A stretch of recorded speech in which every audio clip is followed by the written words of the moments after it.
times. I think it's Cassie. Hi, Cassie. Nice to see you. Sorry I missed my earlier time slot today. I'm just going to sneak in before Don right now.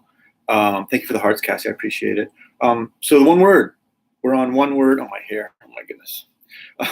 One word, 2019. So many words to choose from. I think I'm going to go with self-improvement. Yeah, it's two words. We put a hyphen there, right? Hyphen counts. One word, self-improvement. I love I love the golf analogy, right? I don't love golf, but I played briefly. Golf is that sport where you play it for a while, right? And you get so much better, but you're still so bad, right? You work. Hey, Brian, nice to see you.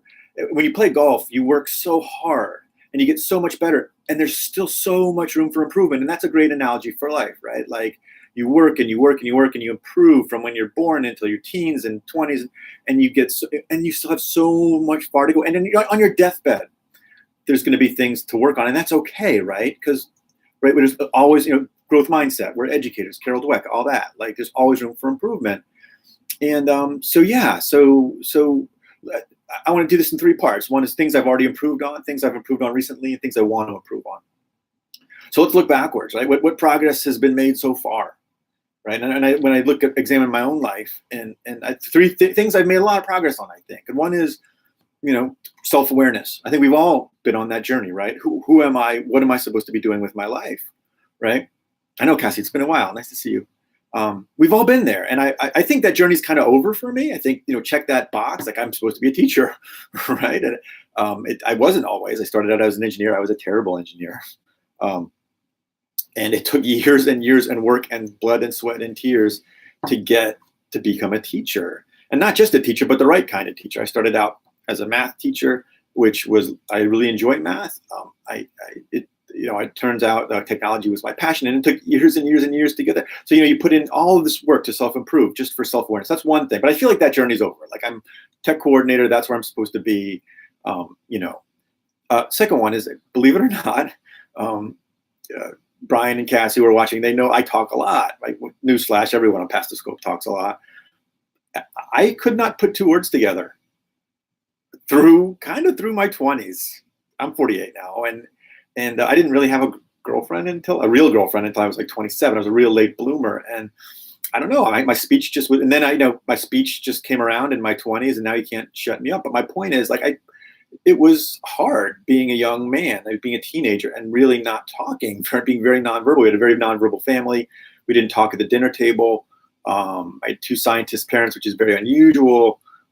So I did a lot of work just on speech, right? And decades of work on that. And I think that job's done, right? I don't think I need to improve anymore on talking. But anyway, a lot of self-improvement done there. And finally, social anxiety. Again, I come up, especially the Past the Scope people were pretty extroverted and pretty outgoing, but that wasn't always the case for me. And I think I think Sarah Thomas talks about this too. And like, I remember I had crippling social anxiety when I was a kid. I was that kid who, and even to this day it manifests, like when you're at a conference and you have to walk and sit at a lunch table, I still have that pang of anxiety. Where am I going to sit?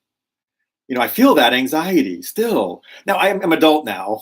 I'm like, oh, I'm going to sit there, right? And I'm going to say hi to people who I don't know, and everything's going to be okay. But when I was 12 or whatever, I was, it was to the point where, like, I would go to like birthday parties, and I couldn't walk out the front door because I was afraid of saying goodbye to people. I would sneak out the back door and leave. Like that's how paralyzing my social anxiety was when I was a young person. And again, made miles of improvement on that. And again, I think that's no longer a problem for me. So that's the journey I've been on so far. What recent progress have I made? I'm really proud to say I still need to work on this, but like, I've been doing this almost 25 years teaching thing, talking slower.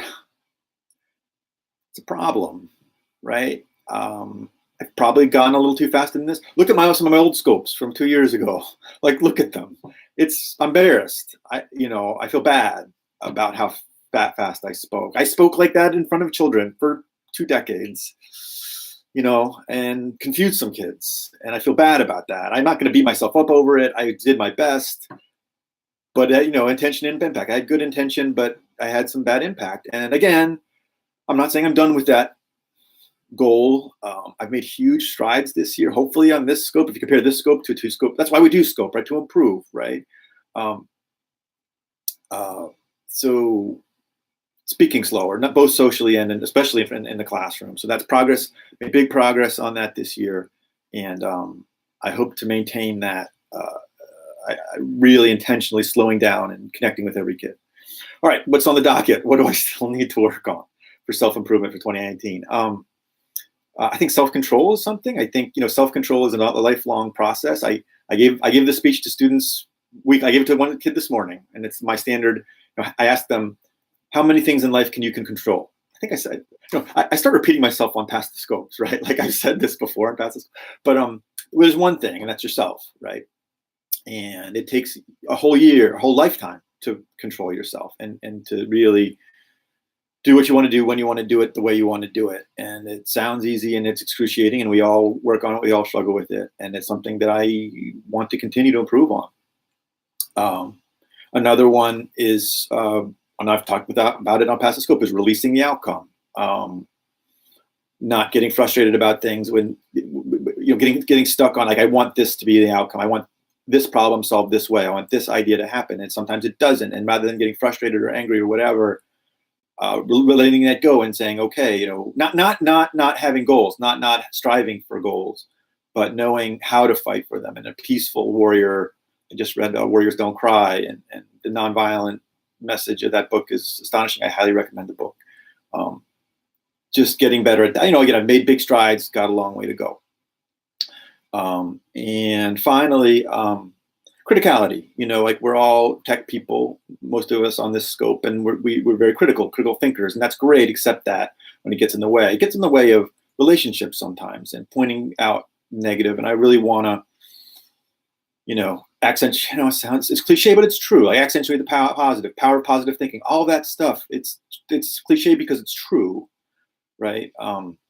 So that as well. So there it is.